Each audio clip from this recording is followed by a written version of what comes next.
పూరి జగన్నాథ రథయాత్ర తొలి రోజు ఘనంగా జరిగింది. దేశవ్యాప్తంగా వివిధ ప్రాంతాల నుంచి తరలివచ్చిన లక్షలాది మంది భక్తులతో జగన్నాథ పరిసర ఆలయాలు కిక్కిరిసిపోయాయి. జయ జయ ధ్వానాల మధ్య రథయాత్ర వైభవంగా జరిగింది. గండిచాదేవి ఆలయానికి సోదరుడు బలభద్రుడు, సోదరి సుభద్రతో కలిసి జగన్నాథుడు బయలుదేరాడు. జై జగన్నాథ్ నామస్మరణతో పూరి వీధులన్నీ మారుమోగాయి. దాదాపు 53 సంవత్సరాల తర్వాత జగన్నాథుడి రథయాత్ర 2 రోజుల పాటు కొనసాగుతోంది. ఉత్సవంలో పాల్గొన్న రాష్ట్రపతి, ఒడిశా గవర్నర్ రఘుబర్ దాస్ తో కలిసి సుభద్రాదేవి రథం లాగారు.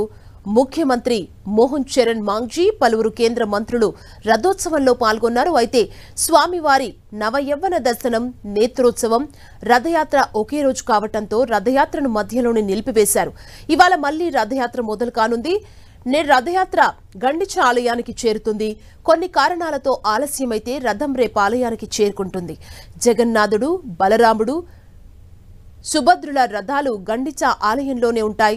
అక్కడ అనేక రకాల వంటకాలు తయారు చేసి నివేదిస్తారు. ఒడిశాలోని పూరి జగన్నాథుడి రథయాత్రలో అపశృతి చోటు చేసుకుంది. రథం లాగుతుండగా తోపులాట జరగడంతో ఓ భక్తుడు ప్రాణాలు కోల్పోయాడు. చాలా మందికి స్వల్ప గాయాలయ్యాయని వారిని స్థానిక హాస్పిటల్కు తరలించి చికిత్స అందిస్తున్నారు.